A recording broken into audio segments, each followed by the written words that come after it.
Welcome everybody to another episode of the Reign of Jafar Reviews. Thank you to Card Market for sponsoring today's video as usual. And a big thank you to Ravensburger because they have given me a reveal of my own. After this reveal, we've got two legendary cards coming right up. Now, this is a very cool reveal for me personally because the artist is someone that I've become a friend with through Lorcana. They actually beat me at the game of Lorcana we played. We did a little draft and they beat me 1-0. They had to then run off to go sign more cards. So they have a 100% win rate against me. And that also means I have a 100% losing rate against Disney Lorcana artists, which honestly, pretty cool. My friend here is the one and only Emily Abadera. And this is the card, Charlotte LeBouf, the Madrigal Princess. It's a 1-cost inkable card with a 1/3 stat line that quests for 1. Seems like only yesterday we were both little girls dreaming our fairy tale dreams. And tonight, they're finally coming true. It's a vanilla card with a stat line we've seen on other cards. And it could sneak into seeing a little bit of competitive play with the right setup. It's got the ally and princess tags. Being a princess is definitely not irrelevant, and in a deck like Amber Sapphire where there's maybe some princess support and not an abundance of very strong 1-cost characters, this is a very reasonable option. I almost think that this deserves to be in the pink ink color for Disney Lorcana with that pink dress, but of course that's not a thing, and the princess and the blonde hair just meaning it's a perfect fit for the amber ink color. And here is a little video of Emily just giving us a wave. I saw her briefly at London Card Show at the weekend when they were signing cards. Big shout out to Emily for all of their awesome work on Disney Lorcana, and Charlotte LeBouf, a new character into Disney Lorcana from Princess and the Frog. And that is my plan for the evening. I'm going to watch Princess and the Frog. But before that, we've got more cards to look at. Let's start off with the two legendaries. It's Lilo causing an uproar. This card excites me, everybody, because something Robin Hood Sharpshooter. I feel like Robin Hood Sharpshooter is without doubt the most mentioned card so far from my card review set. I'm really excited to crack out my playset of Robin Hood Sharpshooter Enchanteds. Lilo causing an uproar. It's a 4/4. It quests for 2. It costs 5, which is a really good number for a deck like Ruby Steel or Ruby Emerald that doesn't have a lot of card draw. As soon as a card costs 6 and you don't have much card draw, it becomes significantly worse. During your turn, if you've played 3 or more actions this turn, you may play this character for free. Wow. Now, obviously, that sounds amazing. Playing 3 actions in a single turn isn't that easy, but if you're playing things like Sudden Chill, Improvise is one that comes to mind, like pay 1, draw 1, Hypnotize, if you've got a card like Robin Hood Sharpshooter down on the board, all of these sorts of things can help you to achieve this. But you're probably going to play this in a deck which doesn't have an abundance of card draw, like Ruby Emerald or some sort of Robin Hood Sharpshooter, because of course it is a Ruby card, like maybe Ruby Steel, Robin Hood Sharpshooter. Robin Hood Sharpshooter is basically the deck that you would play Lilo in, whatever the color is. My guess is that Emerald is going to still remain the best. But those aren't necessarily going to have a ton of card draw. So that's a big downside of this. Like, even though it looks amazing, it's important to remember that that is still going to be 1 card less from hand, and that might give you some issues because you might actually not have that many cards in hand. And the other ability, Raw, is when you play this character, ready chosen character, they can't quest for the rest of this turn. I love this card. I'm really excited for it. I think it's really strong in the right deck, Ruby Emerald, and I cannot wait to put 4 of these cards in my Ruby Emerald deck. I think it's going to be very, very strong. It's got very reasonable stats. It's got 2 very powerful abilities, and I am really excited to take it for a run. It can sing We Don't Talk About Bruno. It can challenge. It can quest. It can do everything. It can ready your Robin Hood Sharpshooter. Okay, the Robin Hood Sharpshooter can't quest immediately, but then it's protected. And that is very, very strong. Even like questing with Prince John, use Lilo to ready it. Happy days. Really good card. I like it a lot. Obviously, it's only going to be good in the right kind of deck. But that's great. I like it a lot. Up next, we've got Goofy. This one is in German. It's the groundbreaking chef. You can see in the art here, the Jafar's tower dominating, and Goofy is blissfully unaware with this pancake maple syrup dropping everywhere. And I really like how that's reflected in the text box here. A nice addition to these cards. Its ability is lots to do. Rough translation. At the end of your turn, you may remove up to 1 damage from each of your other characters. If damage was removed from a character this way, ready this character. So if you've got 2 characters down on the board that are damaged, Goofy is going to be able to ready them. And obviously what this means is you could play Goofy, take some challenges, your cards get damaged, and then you're going to be able to heal them immediately with Goof, and they're going to be readied. I think it's pretty good. Not exactly sure the perfect deck for it. Amber and Amethyst is probably the one that most jumps to mind, because you've got things like Madam Fox.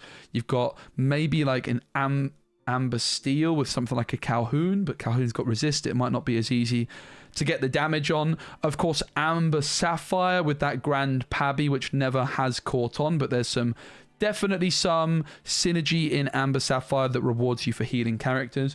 I don't think Goofy's spectacular. He's definitely an interesting card, though, and one to keep an eye on as more cards get printed. I just think that these Amber-like healing decks have never caught on. Like, that really is the most obvious direction outside of the recent puppies for Amber Sapphire to go. It's like a healing deck, but it's never really worked out, and I'm not sure that Goofy is going to change that. But it is a very high potential card. I just imagine that it's just a bit clunky, like it's not really going to do enough for you on average, and there's probably better options. But I think it's definitely a good card. It means no worries, and it's a 9-cost uninkable sing together song. Return up to 3 characters from your discard to your hand. You pay 2 ink less for the next character you play this turn. So obviously an Amber Sing Together card is always going to be quite good, because you've got the Singer cards already in Amber, and therefore you've got a lot of flexibility. Like, a lot of these other Sing Together cards are best when you pair them with Amber, but the fact that this is in Amber means you've got a lot of freedom on what else you pair it with, right? Return up to 3 characters from your discard to your hand, and you pay 2 ink less for the next character you play this turn. How good is this? I feel like it's pretty good. I do feel like it's pretty good. The thing is with like a Sing Together card, you're probably wanting to play singers. I think this card's pretty good. I don't know. These Sing Together cards are really, really difficult to evaluate. I'm just trying to think like the best use case. I'm almost thinking like Amber Ruby, like a deck where you don't have a ton of card draw. I'm not really sure you'd want it in Amber Steel, where you have a whole new world, but maybe Amber Ruby, for example, where there's definitely some synergy. We haven't ever really seen like Amber Ruby action heavy decks catch on, but maybe they could with this, with like Ariel being able to sing, with like the Mulan type stuff happening. But like you could sing this with Maui, because the other thing which are like reckless characters are good. I'm not sure about this one. I'm just struggling to see where I would want to play it exactly. You would want it in a deck which plays Ariel, right? But I'm not sure you would want it in Amber Steel. Ariel decks just haven't really caught on elsewhere. Oh, actually there is, to be fair, Ariel's played in Amber Emeralds discard decks. Would you want that there? I don't think that you would, to be honest. I'm not so sure that you would, but you could try it there. Very difficult card to evaluate, but my gut feeling is that it's not going to see competitive play initially, but it's definitely got big potential. Nothing for me comes to mind immediately of like jumping out, but it's one that if you guys have got an idea of, maybe there's something there, let me know in the comments. We've got Vinny the Green Pigeon. It's a 3-cost uninkable with a 1/4 stat line, and the ability is Learning Experience. During an opponent's turn, whenever one of your other characters is banished, gain 1 lore. That's quite a predicament you're in. Glad it ain't me. I don't like Vinny. It's uninkable. I don't think it really does anything, right? Like if it gets removed, I don't know. It's during your opponent's turn, one of your other characters. So then you play Vinny, and the turn you play Vinny, it might gain you a lore, maybe. But then what? Are you just going to sit with Vinny, not questing? No, you're going to want to quest eventually, and then it gets removed. and it's got very, very bad strength, so it doesn't trade. It just gets taken out. You lose board control. For what reason? And it's uninkable. Vinny, the green pigeon, is very bad from a competitive standpoint. Very, very bad. This card is not, though. Oh my days. The Ruby Steel cards are popping off in this set, and there's another really powerful steel 1-cost action in this video. A bold act can change the course of battle. Deal 1 damage to chosen character for each exerted character you have in play. Wow. Wow, wow, wow. Insane card. Very comparable to Strength of a Raging Fire. Kind of. Honestly, I don't think it's as good as people think it is. It's obviously insane, but Ruby Steel has a very big lack of card draw. So it's not going to be that easy to play this. But this could be great in like a Robin Hood Sharpshooter deck, or I don't know. I'm just not sure it's that easy to fit this in a Ruby Steel deck. When you have such little card draw to play an uninkable 1-cost, it's got huge potential. It's very, very strong. If this wasn't a dual link card, it would be through the roof bonkers good. But it is a dual link card, and that's why it's balanced. Very, very interesting card. I like it a lot. I don't think I will end up with this in my Ruby Steel deck. That's my prediction. But I am not the be-all and end-all of knowledge. And the artist, Kenneth Anderson. Big shout out to Kenneth. Also a friend of the channel. Awesome. We've got Gyro, Gear Loose. 3-cost Inkable. It's a Ruby Sapphire card, the eccentric inventor. It's got a 1/3 stat line, and it's evasive, questing for 1. I'll show you. When you play this character, chosen opposing character gets +3 strength this turn. Sorry, -3 strength. I don't like it. I'm sorry. It's just like got no business really being a Ruby Sapphire. Like, who's playing a 3-cost card in Ruby Sapphire that's a 1/3 evasive? Just doesn't really do much, does it? Just don't really see why you would ever want to play this in Ruby Sapphire, unfortunately. If it was in a different color, it could be good. It's really the color that lets this one down, right? It just doesn't really have any business being in a Ruby Sapphire deck. We've got Joey, the blue pigeon. It's a 3-cost Inkable with a 3/3 stat line, questing for 1. And the ability, I've got just the thing. Whenever this character quests, you may remove up to 1 damage from each of your characters with Bodyguard. If you need fixing, old Joey's on the job. Too niche. You're sacrificing 1 lore compared to a vanilla card for this ability. I just don't think that's worth it. And vanilla cards aren't even worth it either. So I think Joey's miles off of it, unfortunately. But maybe again in like one of those decks which is like trying to gain lore by removing damage. But no, sadly not. We've got the Claw Hauser next, and this is the front desk officer. This card's interesting. It's a 3-cost Bodyguard with a 1/4 stat line, but it quests for 2, and it's Singer 4. Bodyguard and Singer, I believe that might be the first of its kind. It is a 3-cost with Singer 4, so it's not exactly the most powerful Singer ability you've ever seen. Again, in these all-out Bodyguard decks, it could be good. It quests for 2, 1/4 Bodyguard. I don't know. It's very much an interesting card, but yeah, I'm not really too impressed so far at the Bodyguard payoff. Like, if you're trying to build like an all-out Bodyguard deck, there needs to be a card which says that your Bodyguards are very good, and we haven't got that. If we do get that, this is definitely a more interesting card. But currently, there isn't enough payoff for like an all-out Bodyguard deck that I've seen. She's your person. Here you go, some more Bodyguard synergy. And again, it's just not for me doing the business. It is an action in Amber Steel. You can remove up to 3 damage from a chosen character, or remove up to 3 damage from each of your characters of Bodyguard. It's just not very good, is it? Compare this to Porpsicle. I know Porpsicle is a great card, but Porpsicle is a card that you can play for 1, draw, so it replaces itself, and you can heal 2 damage whenever you want. Whereas this is like, pay 1, don't draw, remove up to 3 damage. It's very, very poor card, unfortunately. Very, very poor. Ludwig von Drake. This one's not poor. It's a 2-cost uninkable Amber Sapphire card with a 1/1 stat line that quests for 1. Superior Mind. When you play this character, chosen opponent reveals their hand and discards a non-character card of your choice. It's bare necessities on a body. And when this character is banished, you may put it into your Inkwell face down and exerted. It's Grammar Thaler that's uninkable, that's also a bare necessities in only Amber Sapphire. And it's a duck that's a scientist. That's pretty cool.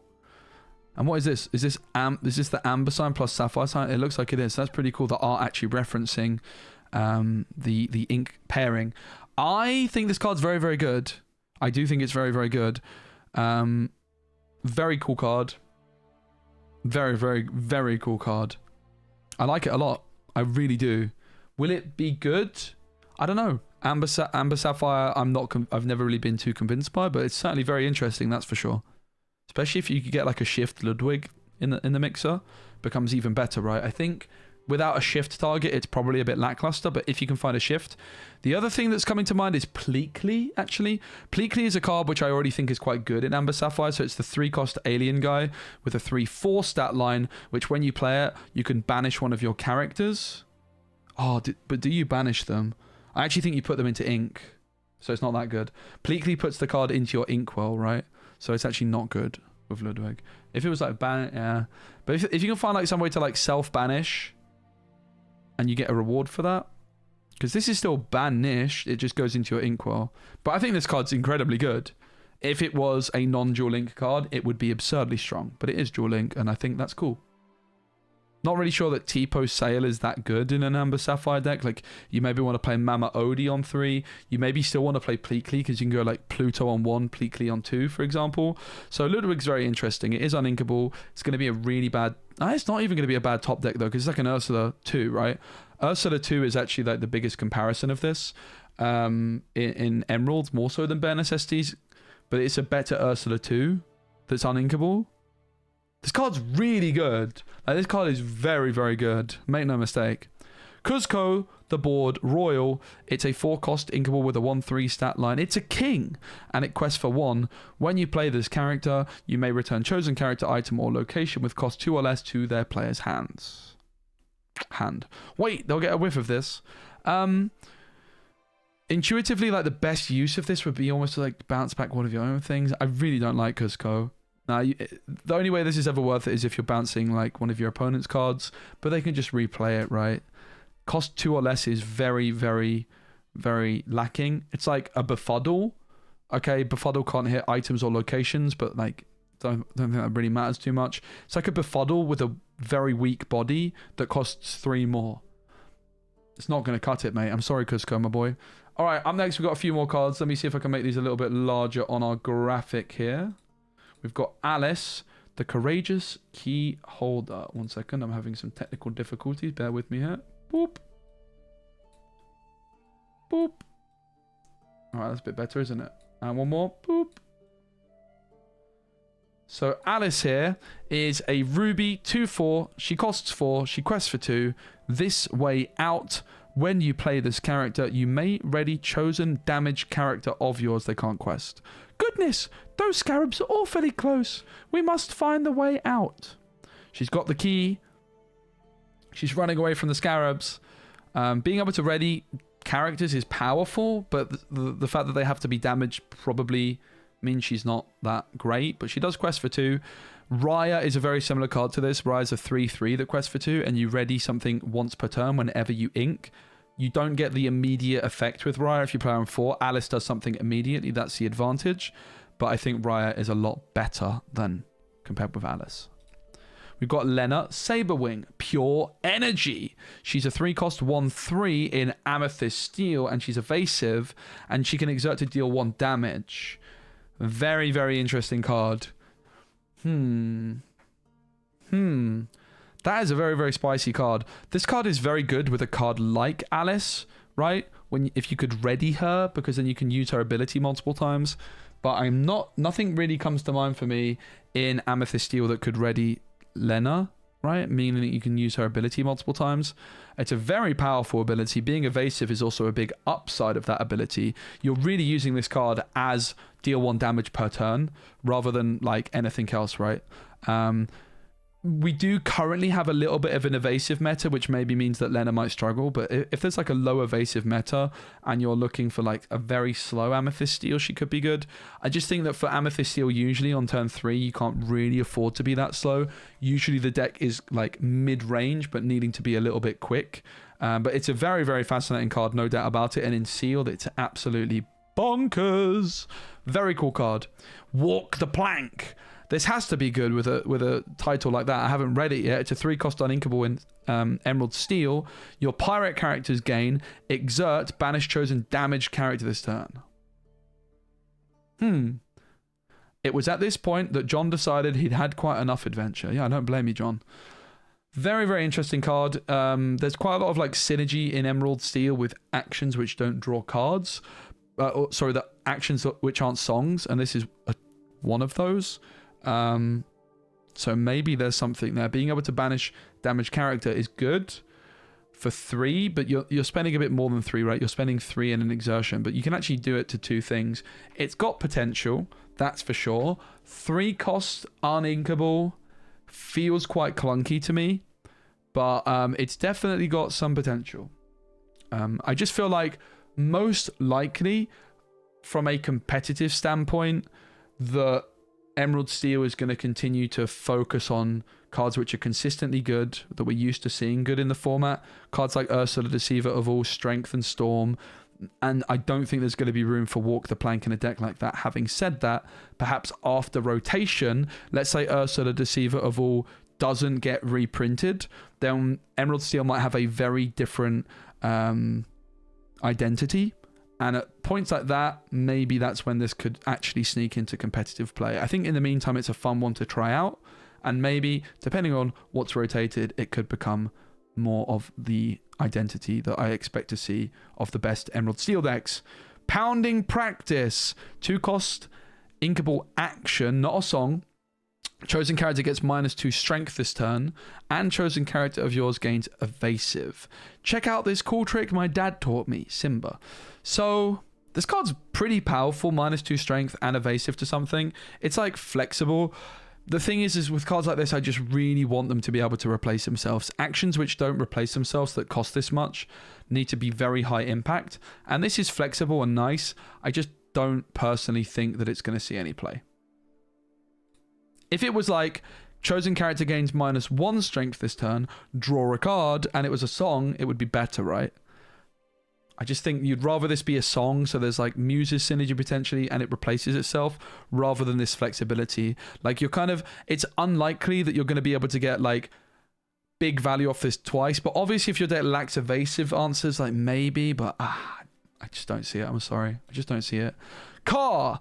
Amber Emerald, 4-cost uninkable 3/3, and it quests for 2. Whenever this character quests, chosen opposing character gains -2 strength and gains reckless until the start of your next turn.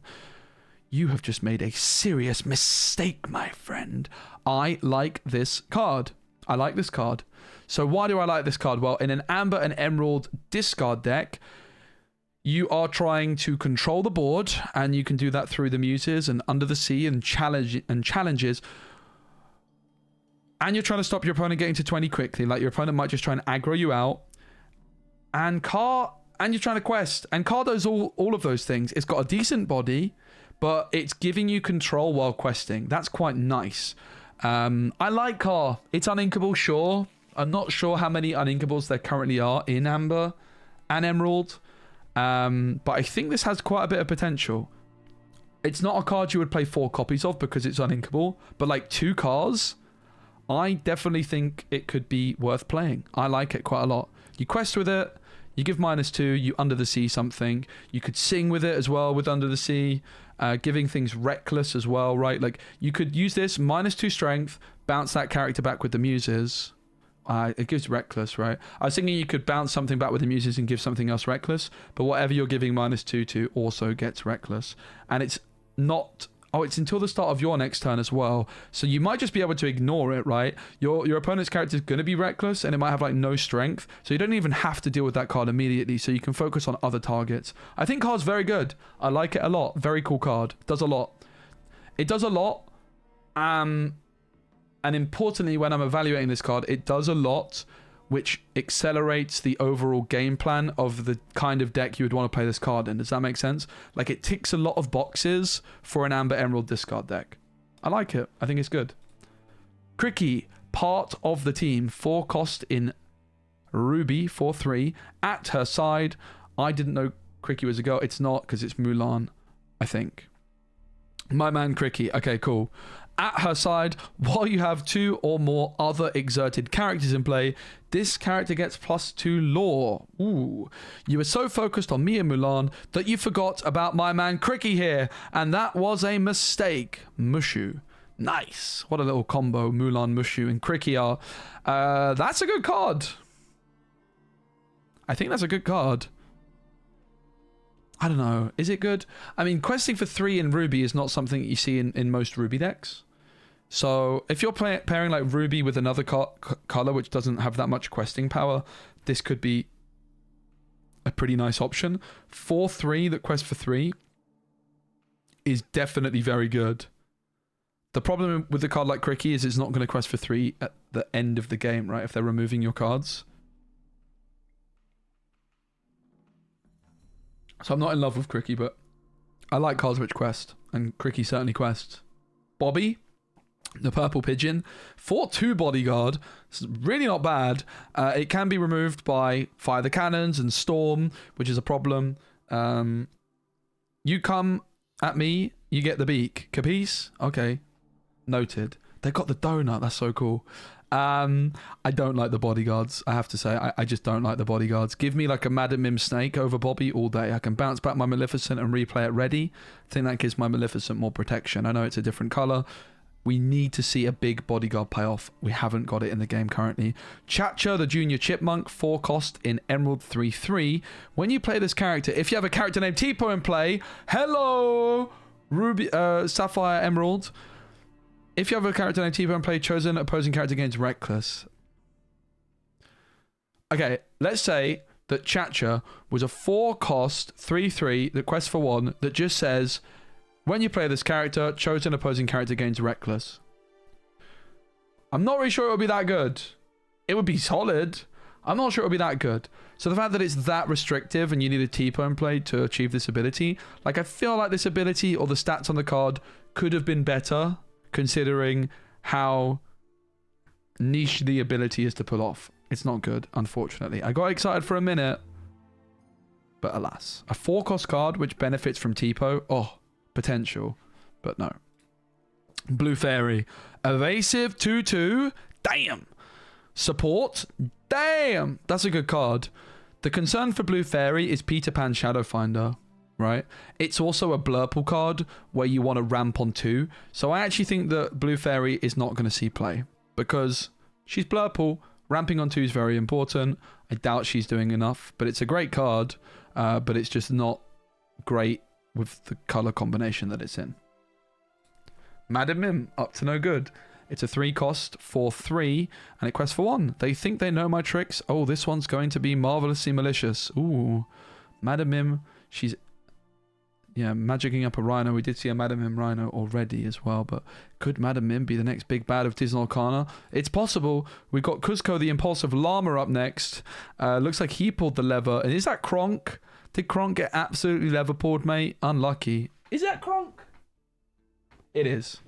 It is Kronk. Shift 4, 5/5. What does this do? When you play this character, each opponent chooses one of their characters and puts that card at the bottom of the deck. Then each opponent may draw a card. It's definitely not a bad card, but it's quite expensive. There's not that many shift options for poor old Cusco. It's restrictive with its ink color pairing, but it's definitely a powerful card.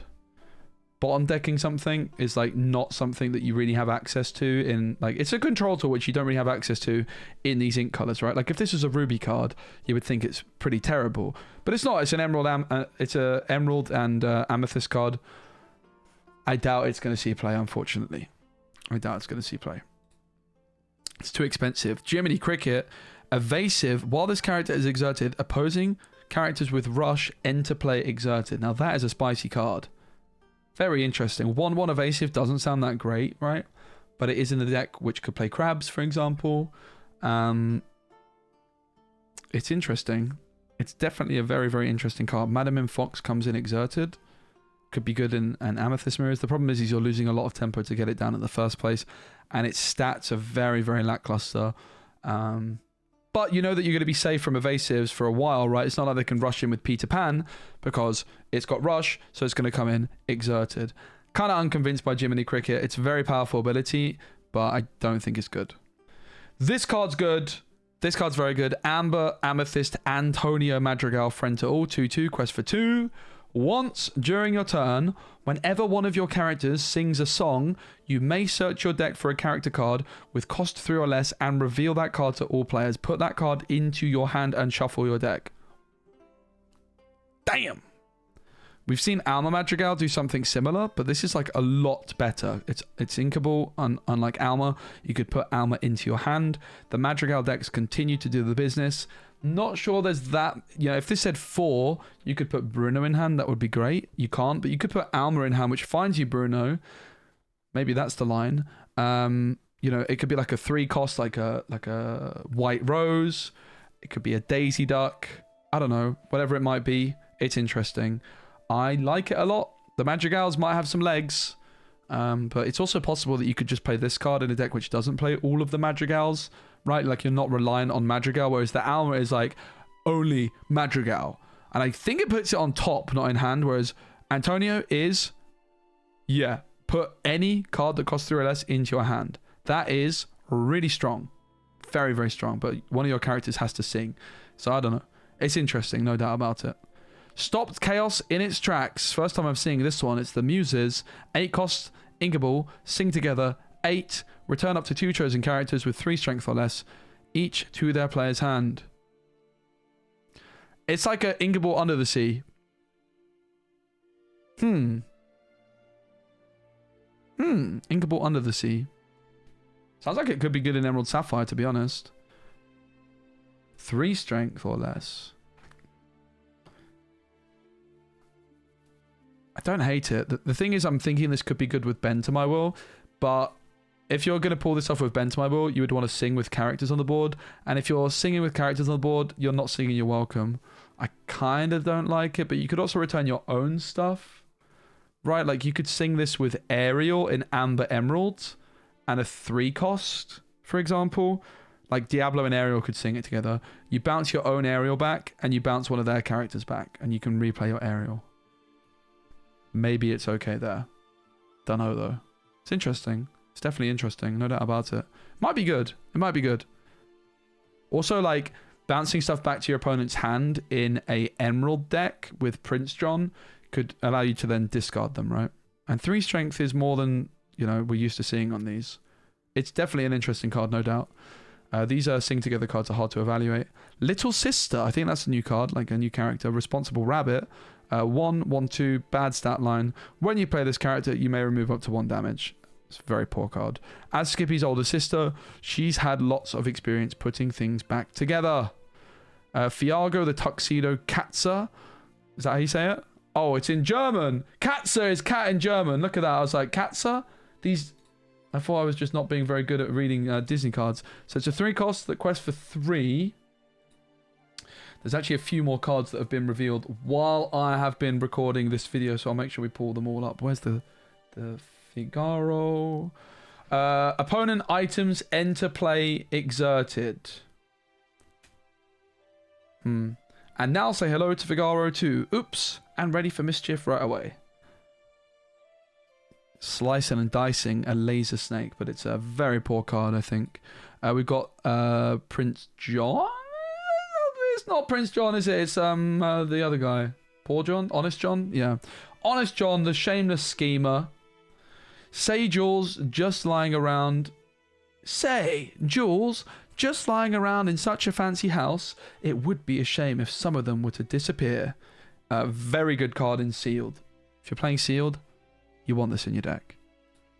Monstro, an 8 cost with Rush, 6/8, and it quests for 2. Choose and discard a card. Ready this character. It's kind of spicy. I think that could see play in Blurpool, to be honest. An inkable top end that is board control and quests. I like that card quite a lot. You need to ramp for it, right? Like, you can only play this in Sapphire, Amethyst, maybe Amber Amethyst with, like, Lanterns and Gastons. But I think in Blurpool, mate, Inkable top end in Blurpool that rushes and gives you board control. That's a spicy card. That is a spicy card. Desperate Plan. This is a very good card too. Very good card. Maybe the best card of the whole video, actually. If you have no cards in your hand, draw until you have 3 cards in your hand. Otherwise, choose and discard any number of cards, then draw that many cards. It's my decision, my choice, and you won't stop me. Namari. So it's like Doc, but it's an action. But it's like Doc, but it's an action. Pretty good. Could be good with Robin Hood Sharpshooter. Oh. Every time I say Robin Hood Sharpshooter, I need to put a penny in the jar. I'll be rich. But it will be very good with Robin Hood Sharpshooter. I like the card quite a bit. It can't be bad. It's very similar to Doc. Maybe with like Giant Cobra it could be good as well, right? Because you could like Cobra your Doc away or Cobra this away. Very, very strong card. That's all I've got to say. That's all I've got to say. It's very good. Ruby Steel might want to make use of this as well. Oh. Because like Ruby Steel only really has Doc and Beast for card draw. Right? And now you've got this as well. So suddenly now you've got Doc and Desperate Plan. And okay, there's some big anti-synergy between the two of them. And I think that's intentional, right? But I like that. It's cool. Very cool card. Very strong. But will clash with Doc. And that makes both Doc and this worse. But they're both still good. Very cool. I like the design of that one. Oops. There was a couple more cards which got released since I started recording. Let's pull them up. Bear with my slightly scuffed overview. Oh, we've got a new Tipo. Tipo here. Oh. It's all gone wrong, hasn't it? Let me just switch to this. No, that didn't work. Here we go. Tipo. Junior Chipmunk. And the ability on Tipo is Evasive. It's a 2-cost evasive Tipo. This is such a fun game, Chacha. I want to go higher. Honestly, Tipo, I think we've got enough Tipo 2 costs that are dominating the meta. Don't think this one's going to be following suit, but it is an interesting alternative to Sir Hiss in Emerald decks to sing things like Sudden Chill. It could honestly be seeing some play. Would you rather this or Sir Hiss? Probably Sir Hiss. You would rather Sir Hiss because of Peter Pan Shadow Finder, but Sir Hiss might get rotated out, so Tipo's not terrible. Up next, we've got this thingamajigger, the Lock Expert. It is Roquefort, the Lock Expert. Apparently, according to translation. Oh, it's in English. Oh, that's embarrassing. It's Roquefort, guys. It's in English. 2/2. Quest for 1. Whenever this character quests, you may put chosen item into its player's inkwell face down and exerted. Jafar will never expect us to hide lore from him in his own safe. How exciting. Whenever this character quests, put chosen item into its players. It's just not very good, is it? Sorry.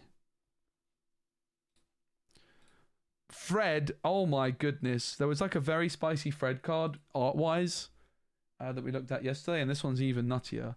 And this is Fred, giant-sized. And the ability is, this is getting crazy.